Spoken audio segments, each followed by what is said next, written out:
கிறிஸ்துவுக்குள் பிரியமானவர்களே, இன்று வேதாகமத்தை வாசிப்பது எப்படி என்ற தலைப்பில் நான் உங்களோடு கூட பகிர்ந்து கொள்ள விரும்புகிறேன். கிறிஸ்தவர்களாகிய நாம் ஒவ்வொரு நாளும் வேதாகமத்தை படித்துக் கொண்டிருக்கிறோம். ஆனால் செய்தித்தாள், பத்திரிகைகள், நாவல்கள் போன்றவற்றை நாம் லகுவாக படித்து விடலாம். ஆனால் வேதாகமத்தை திறக்கும் போது அது சாதாரணமாக வாசிக்கும் புத்தகம் அல்லாததால் 4 விஷயங்களை உங்களுக்கு நினைப்பூட்ட விரும்புகிறேன். முதலில் அதை எப்படி படிக்க வேண்டும்?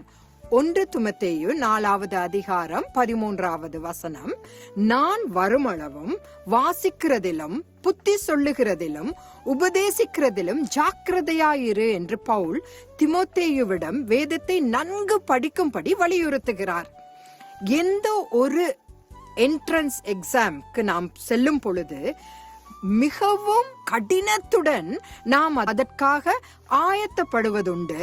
ஆனால் அந்த என்ட்ரன்ஸ் எக்ஸாமை விட வேதாகமம் மிகவும் முக்கியமானது. சமீபத்தில் எங்கள் சபையில் ஒரு குறிப்பிட்ட புத்தகத்திலிருந்து 2 தேர்வுகளை நாங்கள் நடத்தினோம். அதில் 90% மக்கள் அப்புத்தகத்தை மேலோட்டமாக வாசித்திருந்தார்கள். 10% மக்கள் மட்டும்தான் நன்கு அதை படித்திருந்தார்கள். சிறந்த மதிப்பெண்களுடன் வெற்றி பெற வேண்டுமென மன உற்சாகத்துடன் ஒரு பரீட்சைக்கு தயாராவதை போல நாம் வேதாகமத்தை படிக்க வேண்டும். ஏனெனில் வாழ்க்கையில் எதுவும் நமக்கு எளிதில் கிடைப்பதில்லை.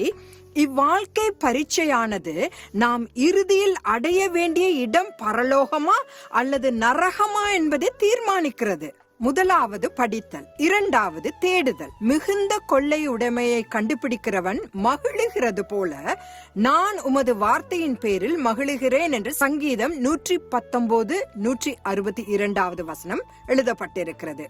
வேதாகமத்தில் மறைக்கப்பட்ட பொக்கிஷங்கள் உள்ளன. ஒளித்து வைக்கப்பட்ட புதையலை தேடுவது போல நாம் அப்பொக்கிஷங்களை தேட வேண்டும். ஒரு மரத்திலிருந்து தாழ்வாக தொங்கும் பழங்களை பறிப்பது போல் சுலபமாக அல்லாமல் விடாமுயற்சியுடன் சத்தியத்தை தேடும் பொழுது கிறிஸ்துவுக்குள் நம் வாழ்வு என்றும் நிலைத்திருக்கும். 3வதாக ஆராய்தல். அந்த பட்டணத்தார் மனோவாஞ்சையாய் வசனத்தை ஏற்றுக்கொண்டு காரியங்கள் இப்படி இருக்கிறதா என்று தினந்தோறும் வேத வாக்கியங்களை ஆராய்ந்து பார்த்ததினால் தெசலோனிக்கேயில் உள்ளவர்களை பார்க்கிலும் நற்குணசாலிகளாயிருந்தார்கள் என்று பெரோயா பட்டணத்தாரை குறித்து அப்போஸ்தலர் 17வது அதிகாரம் 11வது வசனம் கூறுகிறது. யாரொருவர் பிரசங்கித்த பின்னும் நாம் பெரோயா பட்டணத்தாரை போல தேவ வார்த்தையை ஆராய்தல் வேண்டும். வேதாகமத்தை வெறுமனே வாசிப்பதோடு திருப்தி அடையாமல் ஆழமாக தோண்டி அதன் யதார்த்தங்களை பகுத்தறிய வேண்டும். 4வதாக உட்கொள்ளுதல். எரேமியா 15வது அதிகாரம் 16வது வசனம், உம்முடைய வார்த்தைகள் கிடைத்த உடனே அவைகளை உட்கொண்டேன். உம்முடைய வார்த்தைகள் எனக்கு சந்தோஷமும் என் இருதயத்துக்கு மகிழ்ச்சியுமாயிருந்தது.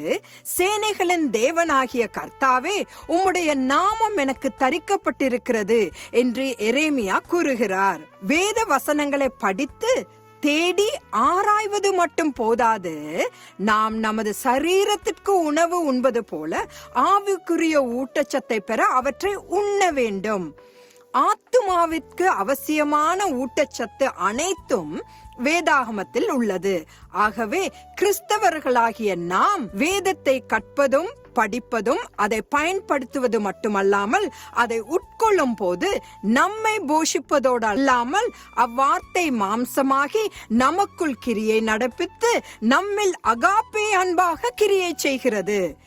வேதாகமத்தை நாம் உணவை போல கருதுகிறோம் என்றால் அது சுவையானதாகவும் நமக்கு மென்மேலும் வேண்டுமானதாகவும் மாறிவிட்டதா? ஒரு விசை சிந்திப்போம்.